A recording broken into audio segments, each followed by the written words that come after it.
They punished Shedeur Sanders to get at Deion.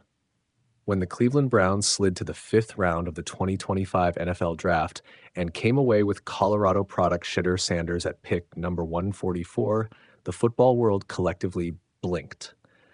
One of college football's most dynamic signal callers, Sanders had been widely projected as a 2nd or even 3rd round pick. Yet despite his gaudy stats and NFL bloodlines, he tumbled all the way to the late middle rounds. On Wednesday's episode of ESPN's First Take, Stephen A. Smith offered a straightforward and explosive explanation for the fall. They punished him because of his father. The case for a Deion payback.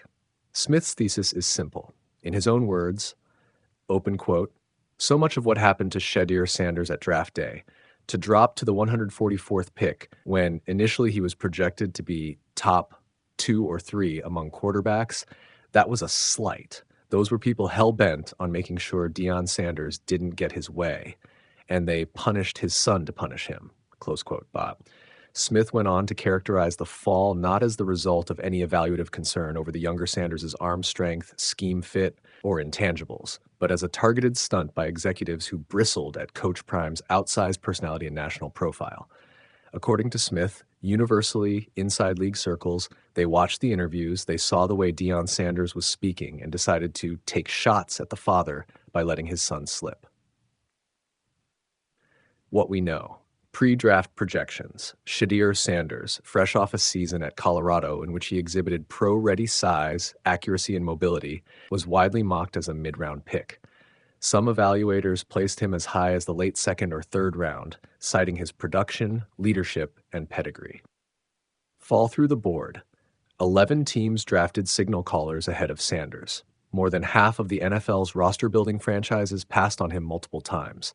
By the time Cleveland selected, nearly every other QB-needy team had filled its room, and Sanders was left as a consolation prize. Deion's profile. Deion Sanders' move from Jackson State to Colorado had dominated headlines for months. His brash motivational style, national media relationships, and candid commentary on NIL and college athletics drew both admiration and ire. Was it true payback? Of course, proving intent in draft rooms is impossible without an on-the-record admission from a GM or personnel chief. Front offices operate in shadow, and draft night slides happen for many reasons.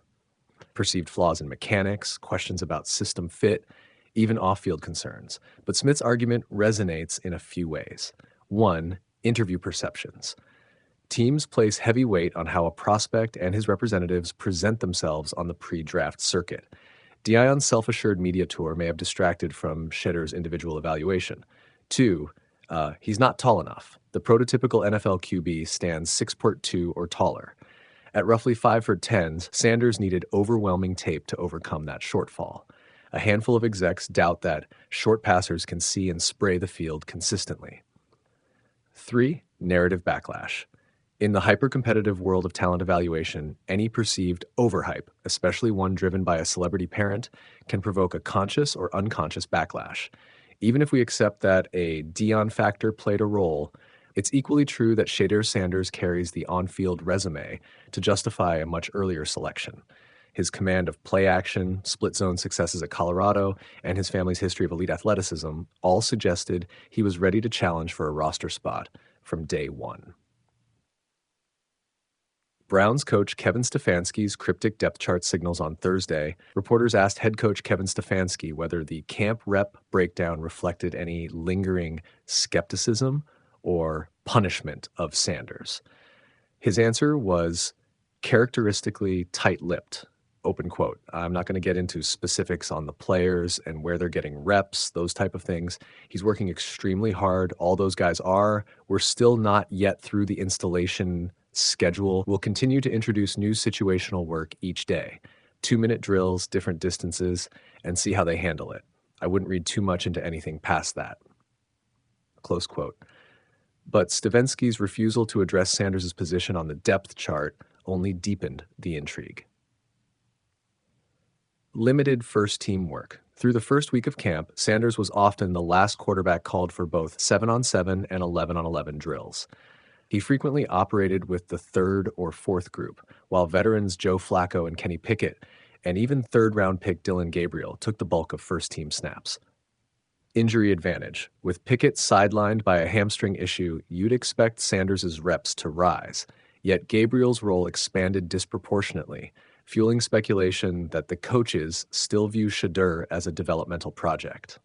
Organization's dilemma. GM Andrew Berry publicly praised Sanders' work ethic and pro-level traits, but the coaching staff's rotation hints at a more cautious plan. They want to give Sanders every chance to succeed, but not so many that a rookie mistake sets back the entire offense. Where things stand, a high-risk, high-reward quest. The quarterback competition in Berea has all the trappings of a modern NFL potboiler.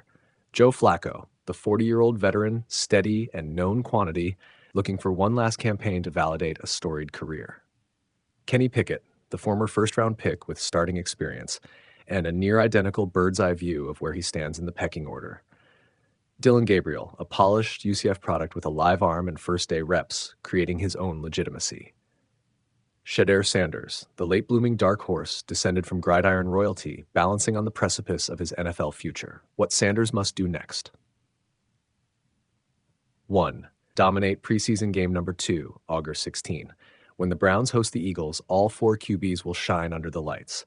A standout performance, 2-minute drill mastery, pinpoint accuracy, 0 interceptions, could force Stefanski's hand.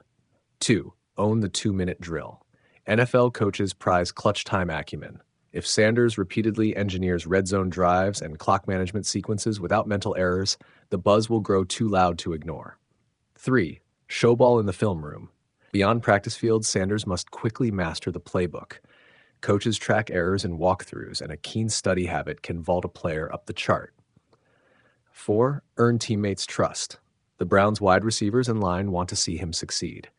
Leadership in meetings, accountability in errors, and camaraderie off the field matter just as much as the helmet drills.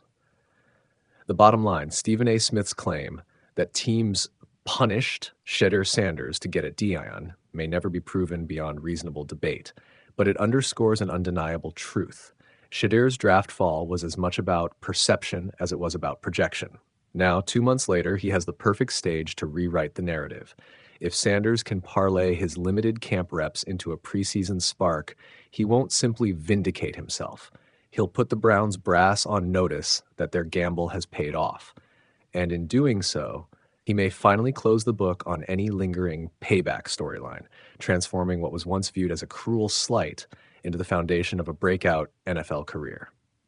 Stephen A. Smith, Shedeur Sanders punished because of Deion Sanders. First Take, ESPN. During Wednesday's edition of First Take, Stephen A. Smith laid out a fiery theory. Shedeur Sanders' dramatic slide to the 5th round, number 144 overall in April's NFL draft, was less about his on-field resume and more about taking shots at his father, Coach Prime. Here's what went down. 1. Pre-draft projections versus reality. Entering April, Shedeur was widely seen as a top 3 quarterback in the class. Some mock drafts had him going as high as number 2 or number 3 overall. Instead, he lasted until late day 2, finally landing with the Browns at pick 144. Number 2. Stephen A.'s slight theory. I will proclaim to you on national television, Smith said, so much of what happened to Shedeur Sanders was a slight. People were hell-bent on making sure Deion Sanders didn't get his way, and they punished his son to punish him. He pointed to power brokers in sports who watched Deion's bold media appearances and allegedly let that cloud their evaluations. 3. The proof he offers. Multiple QB-needy teams that desperately needed signal caller help, passed on Shedeur again and again. Smith argues there's no other plausible explanation for that volume of skips